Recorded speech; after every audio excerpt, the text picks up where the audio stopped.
Eder. Mech. Pallister. Ho ancora difficoltà a capire, non so quale dolore, quale cosa che ha scatenato questa cosa. Mi sento solo perché questa è la mia casa e ci sono io dentro solo. Non c'è Lily. Dove sei, Lily? Dove sei? Dove sei?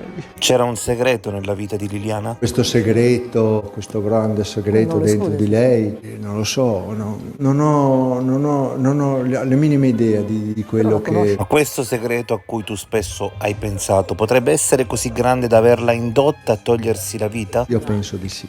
Io penso che è dura, è difficile accettare questo, perché per un marito sapere che la moglie si è suicidata è la cosa più tremenda che possa capitare, guarda. Io non oso pensare a questo, sono sempre dell'idea che magari qualche cosa, qualche circostanza sia diversa, non lo so, non ho la minima idea. Ma visto che stai parlando di suicidio e che a Laura hai detto che secondo te si era ucciso, c'erano stati dei segnali che lo facevano pensare? Guarda, qua non è mai successo niente, non ho mai avuto nessun segnale o qualcosa che potesse... Io non ho notato niente, c'era sempre questa, diciamo, serenità tra di noi, tutto il ritmo della vita di coppia, dall'uscire, da stare in casa, da dormire, da guardare la televisione, era normale, come sempre è stato. Riguardo al segreto di cui parlavamo prima, ma ci puoi dire più o meno a cosa ti riferisci? Se è arrivato a quel punto lì, deve aver dentro di lei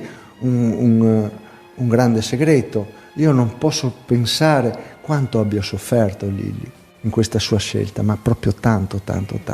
Quindi per l'ennesima volta parli di suicidio? Non lo so, io penso a ogni momento, sia una cosa sia che l'altra, però dico, cosa è successo?